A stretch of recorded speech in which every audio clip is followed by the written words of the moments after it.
अस्सलाम वालेकुम वरहमतुल्लाहि वबरकातुहू। देखिए गाइस, आज के इस वीडियो लेक्चर में जिन टर्मिनोलॉजीज़ के ऊपर हम बात करने वाले हैं, एक केमिस्ट्री स्टूडेंट को जो कि क्लास 8, 9, 10 या फर्स्ट ईयर, सेकंड ईयर में जो भी मौजूद है और वो केमिस्ट्री को पढ़ रहे हैं, तो उनके लिए इन टर्मिनोलॉजीज़ के बारे में मालूमात का होना और इनके बारे में उनका कॉन्सेप्ट क्लियर होना इंतहाई ज़रूरी है, ठीक है? तो देखिए, जैसे हम एक एग्ज़ाम्पल से इसको ले लेते हैं। जैसे आपकी बॉडी जो है, आपकी बॉडी का जो स्ट्रक्चर है, ठीक है? जो आपकी बॉडी बन रही है, तो किस चीज़ की वज़ह से बन रही है? प्रोटीन की वज़ह से बन रही है। तो प्रोटीन क्या है? एक मॉलिक्यूल है जो कि आपकी बॉडी को क्या कर रहा है? बना रहा है, ठीक है? इस तरह कार्बोहाइड्रेट एक आपके पास बॉडी के अंदर मौजूद मॉलिक्यूल है, लिपिड्स है, ठीक है? न्यूक्लिक एसिड्स है, ठीक है? ये सारे हमारे पास क्या है? ये मॉलिक्यूल है। तो याद रखें कि जिस तरह हमने आपकी बॉडी का एग्ज़ाम्पल लिया है और मैं आपको कह रहा हूँ कि इंसानों की जो बॉडीज़ है या जितनी भी लिविंग थिंग्स हैं, उनकी बॉडीज़ जो है वो मॉलिक्यूल से बनती रहती है। इसी तरह मॉलिक्यूल जो होते हैं वो एटम से बनते हैं। तो हमारे पास मैटर का जो सबसे स्मॉलेस्ट पार्टिकल है उसको हम एटम कहते हैं, ठीक है? तो हम इन्हीं चीज़ों के ऊपर क्या करेंगे, इस वीडियो लेक्चर में हम डिटेल से बात करेंगे और मैं पूरी कोशिश करूँगा कि आपको ऐसे एग्ज़ाम्पल्स बताऊँ कि जिसके ज़रिए आपकी कोई भी कन्फ्यूजन हो इनके बारे में वो क्या हो जाए, दूर हो जाए। तो चलिए स्टार्ट करते हैं, ठीक है? तो हम स्टार्ट लेंगे एटम से। पहले एटम को जान लेते हैं, एटम क्या होता है, ठीक है? तो मैं पहले लिख रहा हूँ एटम। क्या हमारे पास एटम क्या होता है, ठीक है? देखें, एटम जो है, एटम हमारे पास मैटर का सबसे स्मॉलेस्ट पार्टिकल होता है या इसको हम बिल्डिंग ब्लॉक भी कह सकते हैं। क्या मैटर का जो बिल्डिंग ब्लॉक है उसको एटम भी कहा जाता है। कभी कभार आपने देखा होगा कि आपकी क्लास में टीचर जो होता है वो कभी कभार कहता रहता है कि एटम आर एलिमेंट, तो वो एटम भी कहता है, एलिमेंट भी कहता है। तो इस तरह वो क्यों कहता है? इसलिए क्योंकि एलिमेंट के अंदर मौजूद जितनी भी एटम्स होते हैं वो एक जैसे होते हैं।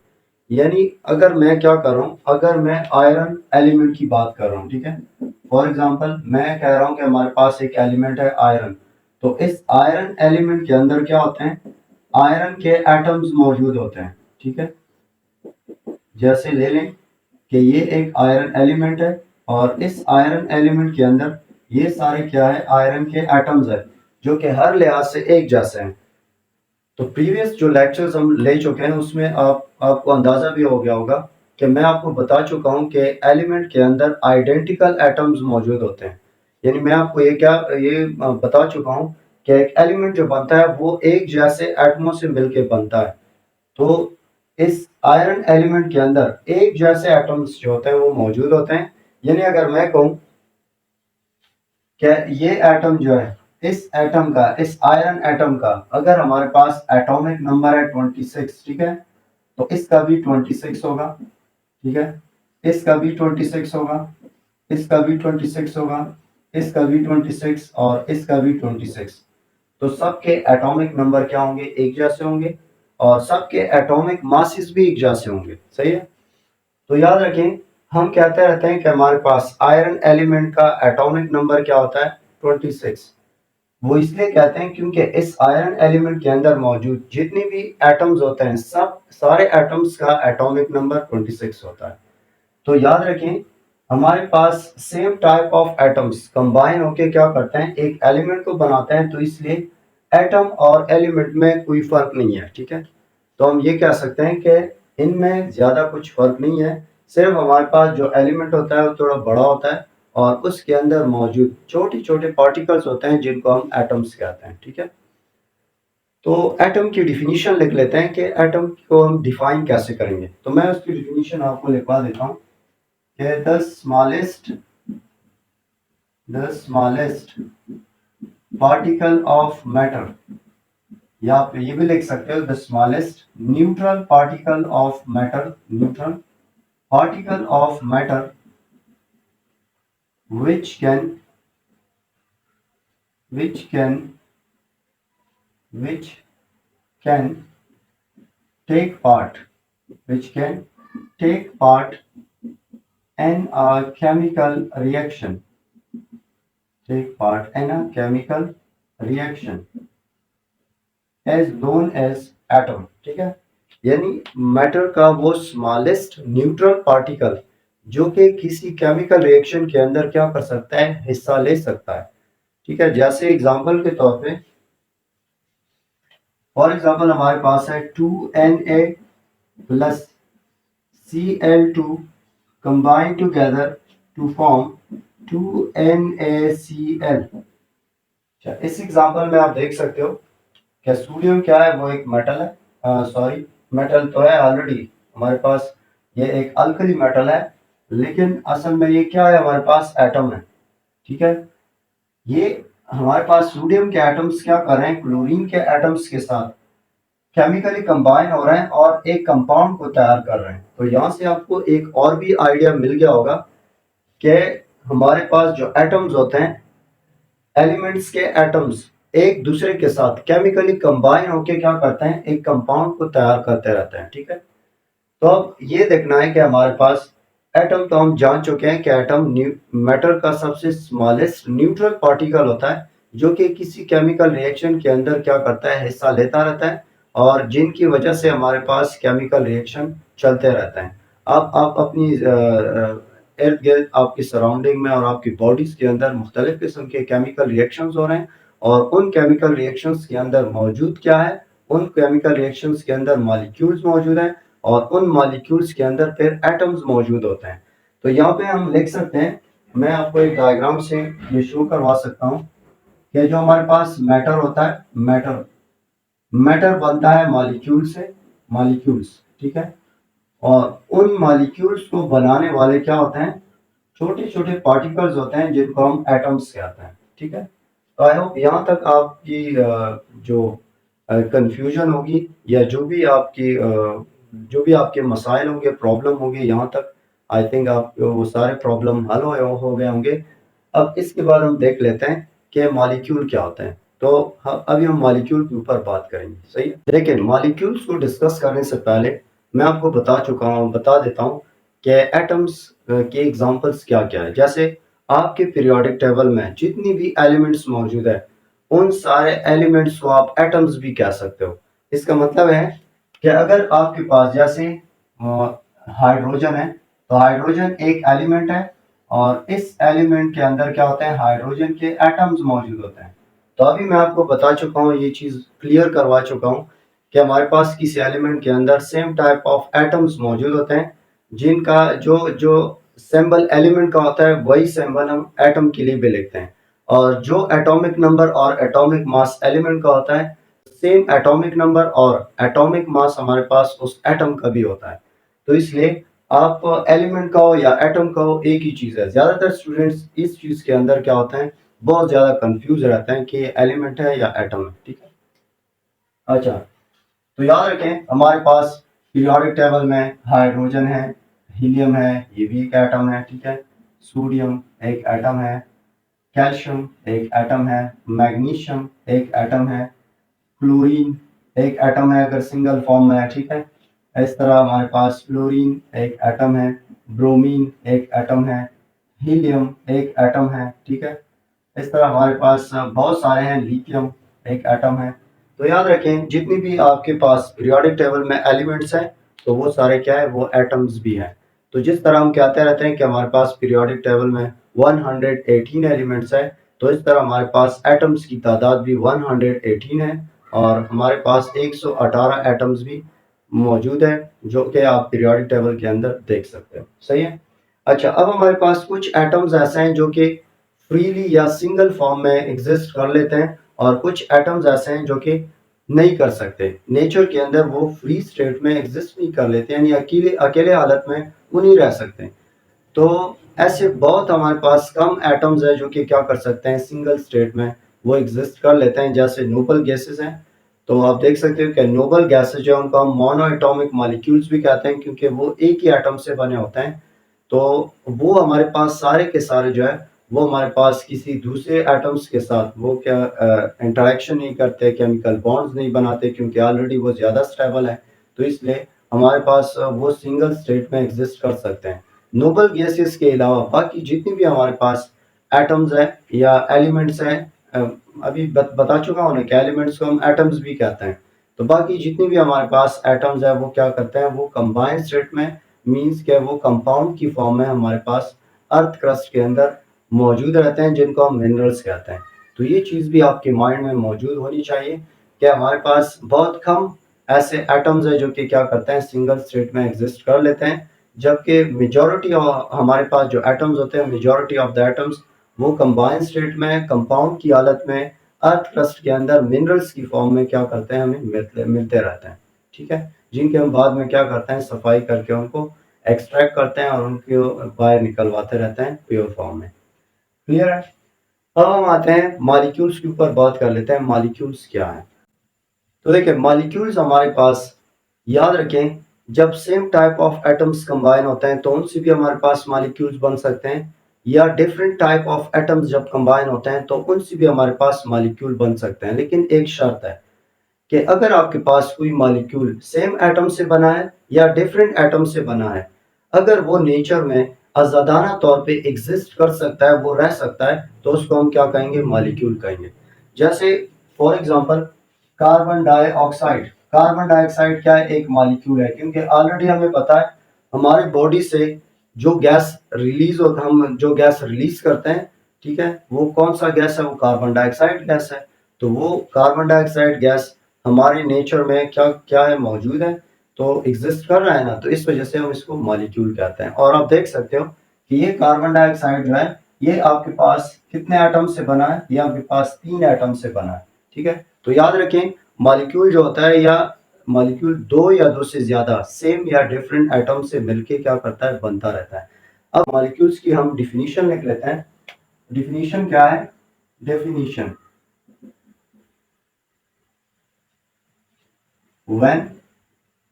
when two are, when two are more than two, more than two same atoms, same atoms are different atoms, different atoms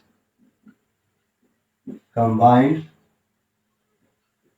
combined chemically and chemically and exist freely in nature, freely in nature is called molecule. ठीक है, तो जिस तरह मैंने आपके साथ पहले discuss किया कि मॉलिक्यूल जो होते हैं उसमें हमारे पास दो या दो से ज्यादा सेम एटम्स या डिफरेंट एटम्स क्या करते हैं, केमिकली कंबाइन होते हैं, और एज अ रिजल्ट हमारे पास क्या बनते रहते हैं, हमारे पास मॉलिक्यूल्स बनते रहते हैं। ठीक है, जैसे इससे पहले भी मैंने आपको एक एग्जांपल लिखवाया था कि कार्बन डाइऑक्साइड जो है, कार्बन डाइऑक्साइड ये एक मॉलिक्यूल है। इसी तरह एक कॉमन एग्जांपल है H2O, वाटर मॉलिक्यूल। ठीक है, इसी तरह हमारे पास O2, ऑक्सीजन मॉलिक्यूल। ठीक है, हाइड्रोजन मॉलिक्यूल। तो इस तरह हमारे पास डिफरेंट एग्जांपल्स हैं मॉलिक्यूल्स के, जिनमें से कुछ मॉलिक्यूल डिफरेंट एटम से बनते रहते हैं, जैसे वाटर मॉलिक्यूल और कार्बन डाइऑक्साइड मॉलिक्यूल, और कुछ मॉलिक्यूल ऐसे हैं जो कि हमारे पास सेम टाइप ऑफ एटम से बनते रहते हैं। ठीक है, अच्छा यहाँ पे एक और चीज आ जाती है, ऐसे मॉलिक्यूल्स जो कि आपके पास डिफरेंट एटम से मिलके बनते हैं, तो उनके लिए एक स्पेसिफिक वर्ड हम यूज करते हैं, and that specific word is called क्या है, कंपाउंड। उसके हम कंपाउंड का वर्ड यूज करते हैं। तो याद रखें हमारे पास ऐसे मॉलिक्यूल जो डिफरेंट टाइप ऑफ एटम से क्या करते हैं, बनते रहते हैं, उनको हम क्या कहते हैं, स्पेसिफिकली कंपाउंड्स कहते हैं। और ऐसे मॉलिक्यूल जो कि आपके पास सेम टाइप ऑफ एटम से बनते रहते हैं, तो उनके लिए हम वर्ड यूज करते हैं मॉलिक्यूल स्पेसिफिकली। ठीक है, तो यहाँ पे मैं आपको एक सेंटेंस लिखता हूँ जो कि इंतहाई जरूरी है। देखें, all compounds are, all compounds, all compounds are molecules, all compounds are molecules, but not all molecules, not all molecules, not all molecules are compounds, हमेशा याद रखें जितने भी आपके पास कंपाउंड्स होंगे उनको आप मॉलिक्यूल्स कह सकते हो, लेकिन हमारे पास कुछ मॉलिक्यूल्स ऐसे हैं जिनको हम कंपाउंड्स नहीं कह सकते, ठीक है। अब आपको अंदाजा कैसे लगेगा कि आपके पास कौन से कंपाउंड है और कौन से मॉलिक्यूल है और किसको आप मॉलिक्यूल कह सकते हो और किसको नहीं कह सकते। तो उसके लिए आपको सबसे पहले कंपाउंड की डिफिनीशन जो है वो याद होनी चाहिए कि कंपाउंड को हम डिफाइन किस तरह करते हैं और कंपाउंड जो होते हैं उनके लिए कौन सी जो शर्त है वो इंतहाई ज़रूरी है, ठीक है। क्योंकि अभी हम डिस्कस कर चुके हैं कि मॉलिक्यूल आपके पास सेम एटमो से भी बन सकते हैं, डिफरेंट एटमो से भी बन सकते हैं। जैसे आप देख सकते हो ये चारों जो है ये मॉलिक्यूल है, इनमें कुछ मॉलिक्यूल डिफरेंट एटम से मिलके बने हैं, कुछ सेम एटम से मिलके बने हैं, लेकिन इसमें हमारे पास ये दो जो है इनके लिए हम स्पेसिफिकली कंपाउंड वर्ड यूज करते हैं। मॉलिक्यूल भी है लेकिन स्पेसिफिकली हम इनको कंपाउंड वर्ड यूज करते हैं, और इनके लिए हम सिर्फ मॉलिक्यूल वर्ड यूज करते हैं, इनको हम कंपाउंड नहीं कहते। तो ये दो आपके पास सिर्फ मॉलिक्यूल क्यों है, कंपाउंड क्यों नहीं है, और इनके लिए हम स्पेसिफिकली कंपाउंड वर्ड क्यों यूज करते हैं, मॉलिक्यूल वर्ड ज़्यादातर यूज़ क्यों नहीं करते हैं, तो हम इस पे अभी बात करेंगे। जब मैं आपको क्या करूँगा, जो कंपाउंड है उसकी डिफिनीशन आपको समझाऊँगा और कंपाउंड की एग्जांपल्स को हम लिखेंगे। उसके बाद आपको अंदाज़ा हो जाएगा कि मॉलिक्यूल और कंपाउंड में फ़र्क क्या है, ठीक है। तो चलते हैं कंपाउंड की तरफ। अच्छा, देखिए कंपाउंड को मैं थोड़ा-सा आपके साथ क्या कर लेता हूँ, डिस्कस कर लेता हूँ, फिर उसके बाद मैं कंपाउंड की डिफिनीशन भी लिखूँगा। देखिए कंपाउंड में हमारे पास एटम्स क्या होते हैं, वो कंबाइन होते हैं केमिकली, लेकिन एटम्स जो होते हैं वो हमारे पास डिफरेंट होने चाहिए, ठीक है। कंपाउंड को बनाने के लिए जो एटम्स हैं वो एक दूसरे से डिफरेंट होनी चाहिए, ये बहुत ज़रूरी चीज़ है जो कि आपकी माइंड में मौजूद हो, और वो फिक्स्ड रेशो में भी मिलने चाहिए। यानी दो या दो से ज़्यादा एटम्स, डिफरेंट एटम्स जब क्या हो जाते हैं वो केमिकली कंबाइन हो जाते हैं एक फिक्स्ड रेशो में, तो उसको फिर हम कंपाउंड कहते हैं, ठीक है। तो कंपाउंड को हम कैसे डिफाइन कर सकते हैं, कंपाउंड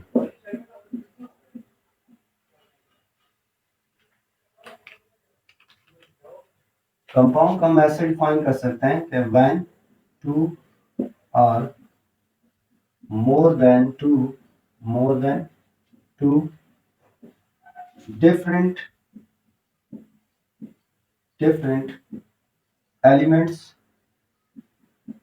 और एटम्स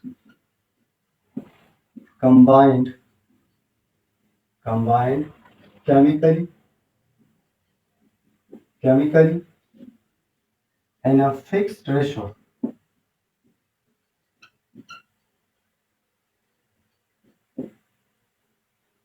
तो कंपाउंड को ऐसे डिफाइन किया जाता है कि जब आपके पास दो या दो से ज्यादा डिफरेंट एटम्स एक फिक्स रेशो में क्या हो जाते हैं, केमिकली कंबाइन हो जाते हैं, तो एज अ रिजल्ट कंपाउंड बनता है। जैसे एग्जांपल के तौर पे,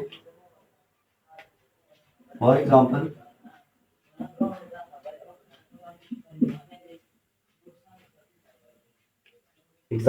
के तौर पे आप देख सकते हो कि जैसे कार्बन डाइऑक्साइड है, ठीक है, इस तरह HCl ठीक है, एक कंपाउंड है। सल्फर डाइऑक्साइड एक कंपाउंड है। C6H12O6 एक कंपाउंड है, ठीक है। इस तरह C12H22O11 एक कंपाउंड है। इस तरह हमारे पास H2O एक कंपाउंड है, ठीक है। H2SO4 एक कंपाउंड है। तरह बहुत सारे एग्जांपल्स हो सकते हैं कंपाउंड्स के, लेकिन जो समझने वाली बात है वो ये है कि कंपाउंड के अंदर दो या दो से ज्यादा डिफरेंट एटम्स होने चाहिए, पहली बात। दूसरी बात क्या, वो फिक्स रेशो में कंबाइन होने चाहिए। यानी ये नहीं है कि अगर आप वाटर मॉलिक्यूल को बनाना चाहते हो, फॉर एग्जांपल हम एग्जांपल के तौर पे वाटर मॉलिक्यूल ले लेते हैं, वाटर मॉलिक्यूल H2O। अगर आप वाटर मॉलिक्यूल को बनाना चाहते हो तो आपके पास जो रेशो है वो रेशो होनी चाहिए 2:1। मीन्स कि वाटर मॉलिक्यूल को तैयार करने के लिए दो हाइड्रोजन और एक ऑक्सीजन चाहिए, ठीक है। यानी अगर आप इस रेशो को क्या करोगे, डिस्टर्ब करोगे, फॉर एग्जांपल आप क्या कर रहे हो, आप दो हाइड्रोजन और दो ऑक्सीजन को क्या कर रहे हो, कंबाइन कर रहे हो, यानी आपके पास रेशो है 2:2। यानी हाइड्रोजन और ऑक्सीजन के बीच में अगर आप रेशो को क्या लो, 2:2 ले लो, तो आपके पास कंपाउंड जो है वो बदल जाएगा। यानी आप बनाना चाहते थे वाटर मॉलिक्यूल, लेकिन रेशो को डिस्टर्ब करते ही आपके पास वाटर मॉलिक्यूल अभी नहीं रहा, जबकि वो हाइड्रोजन परऑक्साइड बन चुका है। तो यहाँ पे आप देख सकते हो जो वाटर मॉलिक्यूल है, जो कि इस रेशो के जरिए क्या कर रहा था, बन रहा था, ये वाटर मॉलिक्यूल क्या करता है, ये लाइफ प्रोवाइड करता है, यानी आपको जिंदगी प्रोवाइड करता है। जबकि हाइड्रोजन परऑक्साइड क्या है, ये एंटीसेप्टिक है। एंटीसेप्टिक, ये एक एंटीसेप्टिक है, जर्म्स को किल करने के लिए हम इसका इस्तेमाल करते हैं। अगर आप इसको इनहेल कर दो, आपको किल कर सकता है। तो आप देख सकते हो कि रेशो बदलने से कंपाउंड्स की केमिकल और फिजिकल प्रॉपर्टीज भी क्या हो जाएगी, बदल जाएगी। तो इसलिए याद रखें, कंपाउंड में दो बातें इंतहाई जरूरी है कि दो या दो से ज्यादा डिफरेंट एलिमेंट या एटम्स कंबाइन होंगे केमिकली, और दूसरी चीज है कि उनके बीच में एक खास रेशो होगी। इस खास रेशो और दो या दो से ज्यादा डिफरेंट एटम्स की केमिकल कॉम्बिनेशन से कंपाउंड्स तैयार होते हैं। तो अभी आपने जान लिया है कि हमारे पास कंपाउंड जो है इस तरह बनते रहते हैं। तो याद रखें, इसलिए मैं आपको कह रहा था कि जो हमारे पास H2 है, H2 यानी हाइड्रोजन, H2 हाइड्रोजन गैस के अंदर जितने भी हमारे पास हाइड्रोजन मॉलिक्यूल्स होते हैं, वो सिर्फ मॉलिक्यूल्स होते हैं, उनको हम कंपाउंड नहीं कह सकते। इस तरह क्लोरीन गैस के अंदर जितने भी क्लोरीन मॉलिक्यूल होते हैं, वो सिर्फ क्लोरीन मॉलिक्यूल होते हैं, उनको हम कंपाउंड नहीं कह सकते। ठीक है, इस तरह हमारे पास फ्लोरीन गैस के अंदर जितने भी फ्लोरीन मॉलिक्यूल होते हैं, वो फ्लोरीन मॉलिक्यूल होते हैं, उनको हम कंपाउंड नहीं कह सकते। तो याद रखें, ये जितने भी मॉलिक्यूल मैं आपको बता रहा हूं जो कि एक जैसे एटमों से मिलकर बनते हैं, इनको मॉलिक्यूल ऑफ एलिमेंट्स भी कहा जाता है। ठीक है, they are also called molecules of elements, molecules of element. इनको मॉलिक्यूल ऑफ एलिमेंट इसलिए कहा जाता है क्योंकि ये हमारे पास एक जैसे एलिमेंट्स के एटम से बनते हैं। जैसे हाइड्रोजन मॉलिक्यूल एक जैसे एलिमेंट्स के एटम से बना है, क्लोरीन मॉलिक्यूल एक जैसे एलिमेंट्स के एटम से बना है, फ्लोरीन मॉलिक्यूल एक जैसे एक जैसे एलिमेंट्स के एटम से बना है। तो इसलिए हम इनको मॉलिक्यूल्स ऑफ एलिमेंट कहते हैं। ठीक है, और ये जो है, जो ये एग्जांपल्स मैंने लिखे हैं, जैसे कार्बन डाइऑक्साइड H2O, ठीक है, और इस तरह सल्फर डाइऑक्साइड, ये जो मैंने एग्जांपल लिखे हैं, ये सारे एग्जांपल जो डिफरेंट एलिमेंट्स के एटम से बने हैं। याद रखें, ये जो एग्जांपल मैंने लिखे हैं, ये आपके पास डिफरेंट एलिमेंट्स के एटम से बने हैं, तो इसलिए इनको कहा जाता है, दे आर कॉल्ड, इनको हम कहते हैं molecules of compound, molecules of compound. तो अभी आप समझ गए होंगे कि ऐसे मॉलिक्यूल जो आपके पास सेम एलिमेंट्स के एटमों से बनते हैं, तो उनको हम मॉलिक्यूल्स ऑफ एलिमेंट कहते हैं। और ऐसे मॉलिक्यूल जो आपके पास डिफरेंट एलिमेंट्स के एटम से बनते हैं, तो उनको हम मॉलिक्यूल्स ऑफ कंपाउंड भी कहते हैं। ठीक है, अच्छा याद रखें, मॉलिक्यूल्स ऑफ कंपाउंड के लिए हम क्या कर सकते हैं, एक और नाम जो है वो भी लिख सकते हैं। मॉलिक्यूल्स के कुछ टाइप हैं। ठीक है, कुछ दो टाइप्स हम पढ़ते रहते हैं, एक को हम होमो एटॉमिक मॉलिक्यूल कहते हैं और एक को हम हेटेरो एटॉमिक मॉलिक्यूल कहते हैं। यानी ऐसे मॉलिक्यूल जो आपके पास डिफरेंट टाइप ऑफ एटम से मिलके बनते हैं, तो उनको हम हेटेरो एटॉमिक मॉलिक्यूल को कहते हैं, और ऐसे मॉलिक्यूल जो आपके पास सेम टाइप ऑफ एटम से बनते हैं, तो उनको हम होमो एटॉमिक मॉलिक्यूल्स कहते हैं। जैसे ये आपके पास क्या है, ऐसे मॉलिक्यूल है जो कि डिफरेंट एलिमेंट्स के एटम से मिलके बने हैं, यानी इन मॉलिक्यूल्स के अंदर डिफरेंट एटम्स मौजूद है, तो इस वजह से इनको हम हेटेरो एटॉमिक मॉलिक्यूल्स भी कहते हैं, हेटेरो एटॉमिक मॉलिक्यूल्स। ठीक है, और ये जो है, ये आपके पास सेम एलिमेंट्स के एटमों से मिलके बने हैं, यानी आप ये भी कह सकते हो कि सेम टाइप ऑफ एटम से मिलके मॉलिक्यूल बने हैं, तो इनको हम क्या कहते हैं, इनको हम होमो एटॉमिक मॉलिक्यूल्स भी कहते हैं। चाहिए, ये जो टाइप्स है मैंने आपको क्यों बताए हैं, ये इसलिए कि आपके पास जितनी भी होमो एटॉमिक मॉलिक्यूल होते हैं, वो आपके पास सिर्फ मॉलिक्यूल होते हैं, उनको हम कंपाउंड नहीं कह सकते। जिस तरह इससे पहले मैं आपको बता चुका हूँ कि हमारे पास जितनी भी कंपाउंड्स होते हैं, उनको आप मॉलिक्यूल्स कह सकते हो, लेकिन कुछ मॉलिक्यूल्स ऐसे हैं जिनको आप कंपाउंड नहीं कह सकते। तो वो मॉलिक्यूल कौन से हैं? वो आपके पास होमो एटॉमिक मॉलिक्यूल है, जिनको आप सिर्फ मॉलिक्यूल कह सकते हो, उनको आप कंपाउंड नहीं कह सकते। यानी ऐसे मॉलिक्यूल जो आपके पास सेम टाइप ऑफ एटम से मिलके क्या करते हैं, बनते रहते हैं। क्लियर है यहाँ तक? देखें, बाकी जो आगे हमारे पास जो टॉपिक्स है, एटॉमिक नंबर, एटॉमिक मास, उनकी तरफ बढ़ने से पहले मैं मॉलिक्यूल्स को विजुअली आपको क्या करना चाहता हूँ, बताना चाहता हूँ। जैसे आप ये दो बलून्स देख सकते हो। एक बलून में हमारे पास कार्बन डाइऑक्साइड गैस है, दूसरे में हमारे पास ऑक्सीजन गैस है। इमेजिन कर लें कि इसमें ऑक्सीजन गैस है, इसमें कार्बन डाइऑक्साइड गैस है। इन बलून्स के ऊपर मैंने क्या किया है, कार्बन डाइऑक्साइड जो गैसेस है, एक एक गैस यानी एक एक मॉलिक्यूल का मॉलिक्यूलर फार्मूला मैंने लिखा है, और इसके ऊपर मैंने एक एक ऑक्सीजन मॉलिक्यूल का जो मॉलिक्यूलर फार्मूला है वो लिखा हुआ है। तो देखें, इस गुब्बारे के अंदर हमारे पास क्या है, कार्बन डाइऑक्साइड गैस है, और वो क्या है, एक मैटर है। तो आप देख सकते हो कि वो मैटर जो है वो हमारे पास बहुत सारे कार्बन डाइऑक्साइड मॉलिक्यूल्स के मिलाप से क्या है, या उनके इकट्ठा मौजूदगी की वजह से वो मैटर क्या है, बना हुआ है।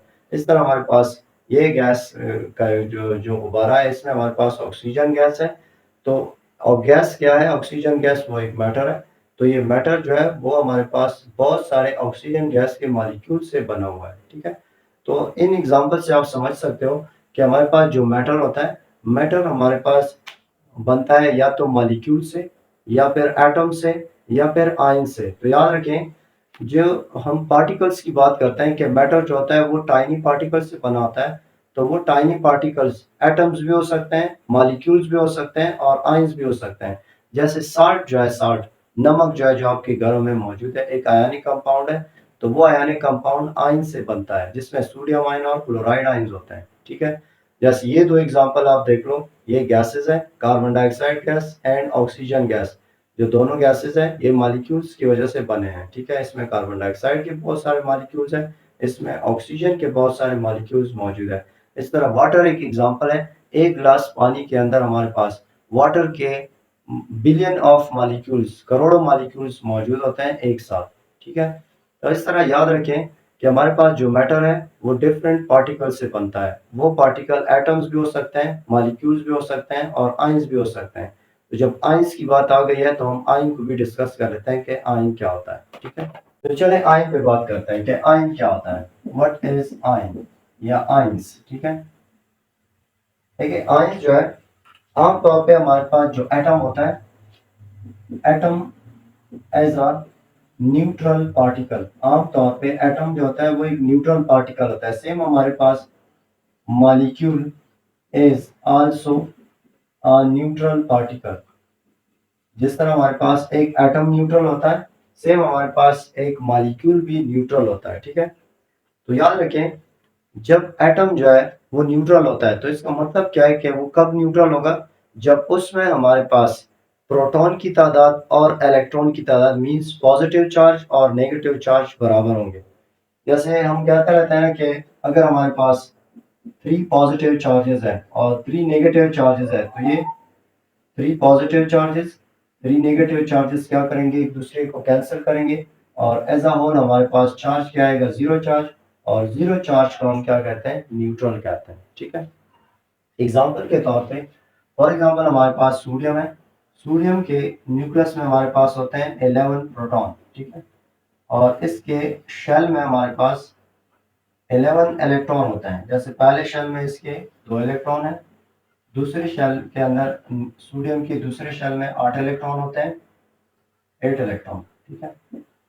और सोडियम के तीसरे शेल में हमारे पास एक इलेक्ट्रॉन होता है, 1 इलेक्ट्रॉन। तो आप देख सकते हो कि ये हमारे पास सोडियम एटम है, सोडियम एटम। और इस सोडियम एटम के न्यूक्लियस के अंदर 11 प्रोटॉन है, और शेल्स में 11 इलेक्ट्रॉन है। यानी सेम इस तरह, जिस तरह यहाँ पे मैंने आपको किया है, यहाँ पे मैंने आपको समझाया भी है। इलेक्ट्रॉन के ऊपर होता है नेगेटिव चार्ज, याद रखें। ठीक है? इलेक्ट्रॉन के ऊपर होता है नेगेटिव चार्ज, और प्रोटॉन के ऊपर होता है पॉजिटिव चार्ज। अब देखें, हमारे पास 11 पॉजिटिव चार्जेस यानी 11 प्रोटॉन है, और 11 इलेक्ट्रॉन है। तो एक प्रोटॉन एक इलेक्ट्रॉन को क्या करता है, अट्रैक्ट करता है। तो जब 11 प्रोटॉन है 11 प्रोटॉन 11 इलेक्ट्रॉन को अट्रैक्ट कर रहे हैं, तो मामला जो है वो बराबर है ना। तो इसका मतलब 11 प्रोटॉन 11 इलेक्ट्रॉन के इफेक्ट को क्या कर रहे हैं, कैंसिल कर रहे हैं। तो एज अ रिजल्ट हमारे पास सोडियम के ऊपर कोई भी चार्ज नहीं बचेगा, मींस जीरो चार्ज होगा, और जीरो का हम लिखते नहीं, इसलिए आपके पास अभी ये सोडियम एटम क्या है, ये न्यूट्रल है, तो इसको हम न्यूट्रल कहते हैं। अच्छा, तो ये तो आप समझ गए हो कि हमारे पास चाहे मॉलिक्यूल हो या चाहे कोई एटम हो, जिनके अंदर अगर आपके पास न्यूक्लियस के अंदर प्रोटॉन की तादाद और शेल्स के अंदर इलेक्ट्रॉन की तादाद अगर बराबर है, तो वो क्या कहलाएगा, वो न्यूट्रल कहलाएगा, चाहे एटम हो या चाहे मॉलिक्यूल हो। अब आपके पास कोई एटम आयन कैसे बनता है, तो वो देख लेते हैं कि वो आयन कैसे बनेगा। तो यहाँ तक आप समझ चुके हो कि कोई एटम है, उसके अंदर अगर इलेक्ट्रॉन की तादाद और प्रोटॉन की तादाद बराबर होगी तो उसको हम न्यूट्रल कहेंगे। तो फिर हम इसको आयन कब कहेंगे,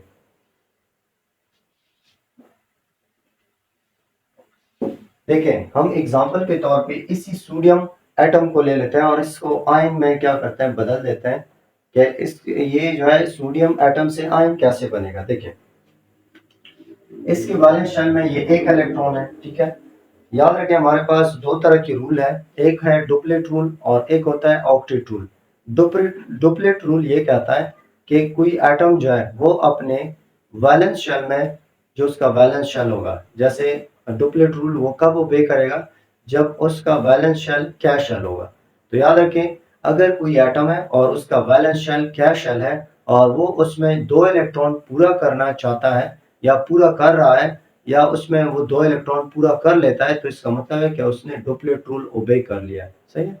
और ऑक्टेट रूल क्या है कि अगर आपके पास कोई एटम है जिसका वैलेंस शेल कै के अलावा कोई भी है, यानी एल है, एम है, एन है, और वो उसमें 8 इलेक्ट्रॉन पूरा कर लेता है, तो इसका मतलब है कि उसने ऑक्टेट रूल ओबे कर लिया। ये डुप्लेट रूल और ऑक्टेट रूल ये एटम्स क्यों ओबे करते रहते हैं, क्योंकि ये स्टेबिलिटी गेन करना चाहते हैं। जिस तरह हमारे पास पूरी पीरियोडिक टेबल में नोबल गैसेस टेबल है, इसी तरह ये बाकी एटम्स जो है या एलिमेंट्स जो है वो क्या करते हैं, एक दूसरे के साथ केमिकल बॉन्ड बनाते हैं, ताकि इनके वैलेंस जो वैलेंस शेल है उनमें या दो इलेक्ट्रॉन या 8 इलेक्ट्रॉन पूरे हो जाए और इनके इलेक्ट्रॉनिक कन्फिग्रेशन नोबल गैसेस की तरह स्टेबल बन जाए, सही है।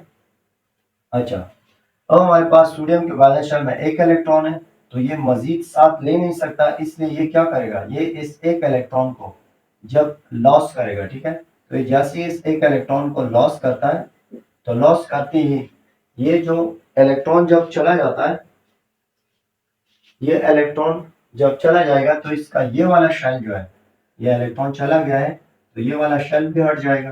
देखो इस शेल को भी मैं खत्म कर देता हूँ, ठीक है, सोडियम का ये शेल भी खत्म हो जाएगा, क्योंकि शेल जो होता है वो इलेक्ट्रॉन की वजह से है, और अगर इलेक्ट्रॉन ही नहीं है तो शेल भी नहीं है, ठीक है। अच्छा, शेल भी खत्म हो गया। अब आप मुझे ये बताओ कि जब सोडियम से एक इलेक्ट्रॉन लॉस हो चुका है, चला गया है, तो अब इसके अंदर हमारे पास इलेक्ट्रॉन की तादाद हो गई है, इलेक्ट्रॉन हो गए 10, 10 इलेक्ट्रॉन हो गए, और हमारे पास प्रोटॉन की तादाद है 11, 11 प्रोटॉन है। प्रोटॉन तो अंदर मौजूद रहता है ना न्यूक्लियस के अंदर, तो उनकी तादाद में तो फर्क नहीं आएगा, सिर्फ जो जिसकी तादाद में फर्क आएगा वो इलेक्ट्रॉन, क्योंकि एक इलेक्ट्रॉन चला गया है। तो अभी आप देख सकते हो कि ये जो हालत है, इस सिनेरियो के अंदर हमारे पास 10 इलेक्ट्रॉन बच गए हैं और 11 प्रोटॉन बच गए हैं। तो आप देख सकते हो कि 10 इलेक्ट्रॉन 11 प्रोटॉन के बराबर नहीं है, इसका मतलब हमारे पास एक प्रोटॉन क्या है, वो ज्यादा है। तो जब एक प्रोटॉन ज्यादा है तो इसका मतलब है कि हमारे पास 10 प्रोटॉन 10 इलेक्ट्रॉन को काबू कर लेंगे, वो जो एक प्रोटॉन होगा वो इसी तरह बचा रहेगा। इस एटम के ऊपर जो पॉजिटिव चार्ज आता है वो इस वजह से आता है क्योंकि अभी हमारे पास इलेक्ट्रॉन से एक प्रोटॉन ज्यादा है, यानी प्रोटॉन जो है वो हावी है, प्रोटॉनों की तादाद ज्यादा जब आ गई है तो इट मीन्स कि प्रोटॉन हावी हो चुके हैं, प्रोटॉन जो है अभी पावरफुल है, इसलिए इस एटम के ऊपर जो चार्ज आएगा वो प्रोटॉन का आएगा। और जब सोडियम से एक इलेक्ट्रॉन चला जाता है, यानी ये हमारे पास सोडियम जो था पहले एटम था, जब इससे इलेक्ट्रॉन चला गया, ठीक है, जब इससे इलेक्ट्रॉन लॉस हो चुका है, तो एज अ रिजल्ट ये सोडियम किस में चेंज हो जाएगा, ये सोडियम आयन में चेंज हो जाएगा, ठीक है। तो इस तरह हमारे पास क्या होता है, एटम्स जो है वो आयंस में कन्वर्ट होते रहते हैं। सेम हमारे पास मॉलिक्यूल्स भी इसी तरह क्या होता है, मॉलिक्यूल से मॉलिक्यूलर आयन में कन्वर्ट होते रहते हैं। जब किसी मॉलिक्यूल के वैलेंस शेल से इलेक्ट्रॉन या लॉस हो जाए या उसके वैलेंस शेल में कोई इलेक्ट्रॉन गेन हो जाए तो एज अ रिजल्ट उन से भी हमारे पास मॉलिक्यूलर आयंस बनते रहते हैं। तो याद रखें हमारे पास जो आयन है, आयन हमारे पास पॉजिटिव आयंस भी बनते हैं, नेगेटिव आयंस भी बनते हैं, ठीक है। याद रखें पॉजिटिव आयन कब बनेगा, पॉजिटिव आयन तब बनेगा जब किसी एटम के वैलेंस शेल से इलेक्ट्रॉन लॉस होगा। तो ये मैं आपको यहाँ पे लिख देता हूँ, ठीक है। Positive ion is formed, positive ion will form when an electron is lost from the valence shell of an atom। Positive ion आपके पास तब बनेगा जब किसी एटम के वैलेंस शेल से इलेक्ट्रॉन लॉस होगा यानी चला जाएगा। और negative ion is formed, negative ion is formed when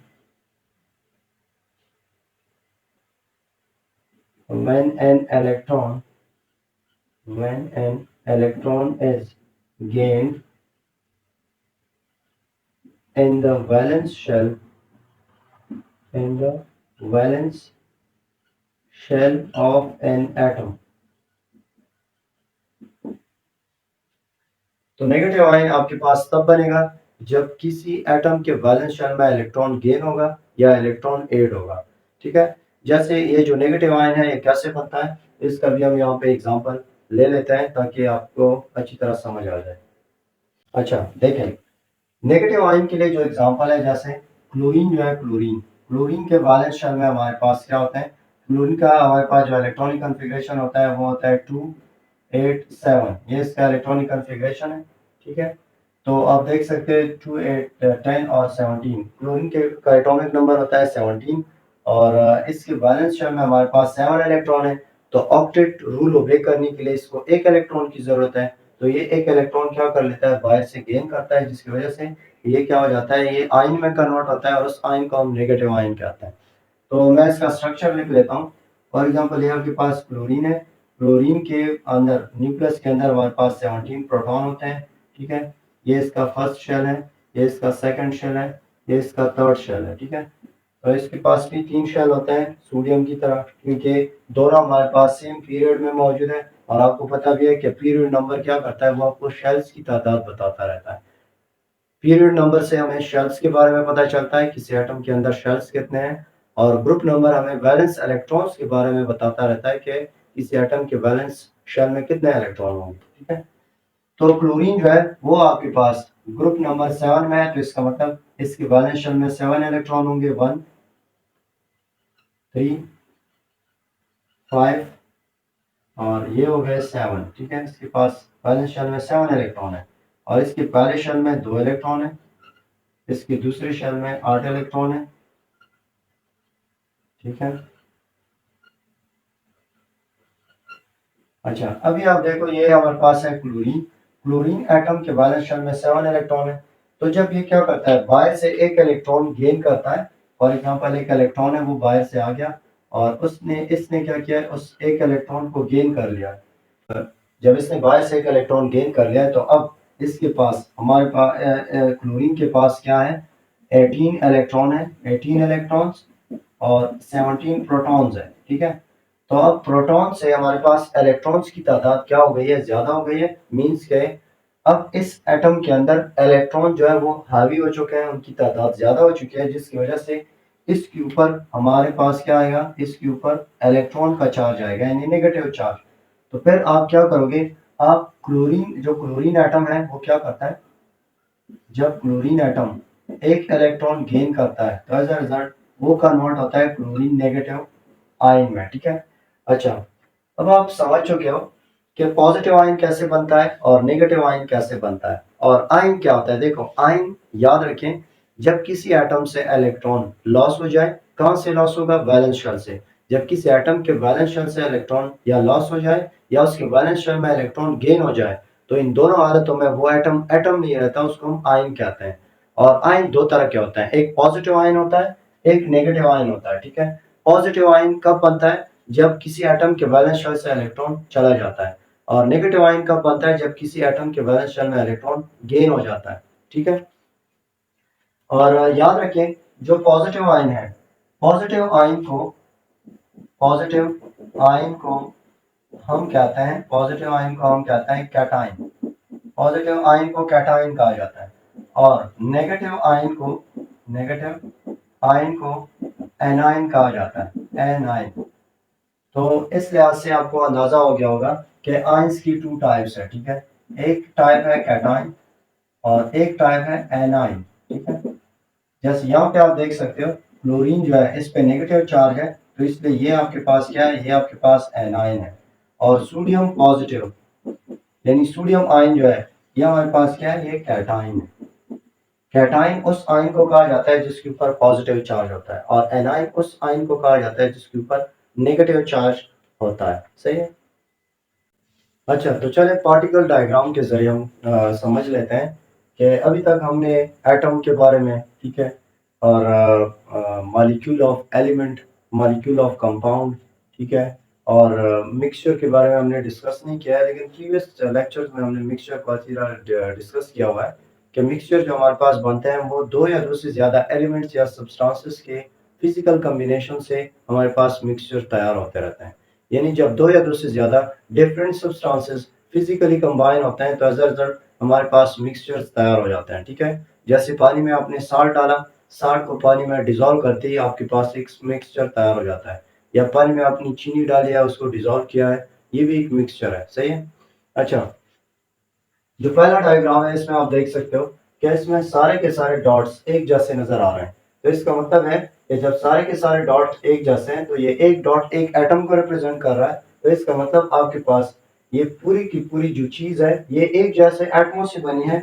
तो जब जब भी कोई सब्सटेंस जो है वो एक जैसे एटमों से मिलके बनता है तो उसको हम क्या कहते हैं? उसको हम एलिमेंट कहते हैं, ठीक है। तो एलिमेंट के अंदर क्या होते हैं? सारे के सारे एक जैसे एटम्स इकट्ठा होते हैं, ठीक है।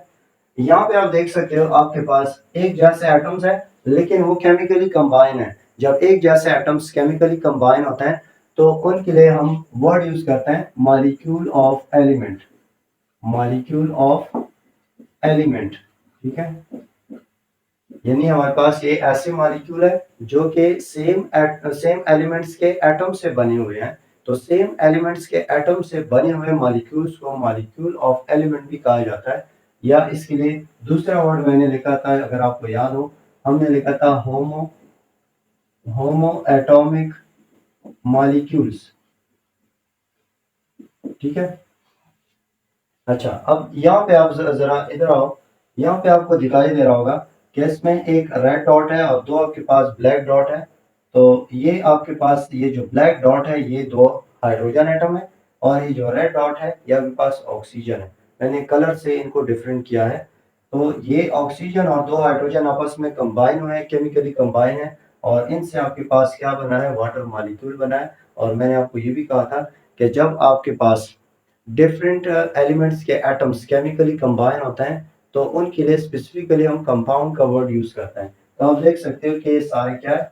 These are the compound. तो ये हमारे पास 4 कंपाउंड है वाटर की, ठीक है, जिनके लिए हम H2O लिखते हैं। तो आप इसके साथ कंपाउंड लिख सकते हो या मॉलिक्यूल ऑफ कंपाउंड भी लिख सकते हो,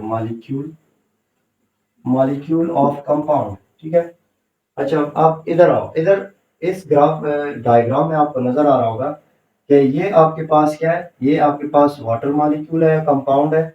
और ये आप नजर आ रहा होगा कि एक आपके पास ग्रीन डॉट है और एक ब्लू डॉट है। तो आप इमेजिन कर लें कि आपके पास ये जो ग्रीन डॉट है, ये ग्रीन डॉट आपके पास सोडियम है, ठीक है। और ये जो ब्लू डॉट है ये आपके पास क्लोरीन है, यानी ये सोडियम क्लोराइड है। तो आपने क्या किया है? वाटर के अंदर सोडियम क्लोराइड को डाला है। तो अब आपके पास इस डायग्राम के अंदर दो तरह के कंपाउंड्स मौजूद है, ठीक है। या आप ये भी कह सकते हो कि दो तरह के अलग अलग सब्सटेंसेस मौजूद है और वो फिजिकली कंबाइन है। तो इसके लिए आप लिख सकते हो कि ये क्या है? ये मिक्सचर है, ठीक है। तो आप mixture, molecule of element, molecule of compound और एलिमेंट को क्या कर सकते हो? इस तरह डायग्राम के जरिए आप डिफरेंट कलर से क्या कर सकते हो, पहचान सकते हो। ये एक ईज़ी मेथड है छोटे क्लासेस के जो लड़के होते हैं उनको समझाने का।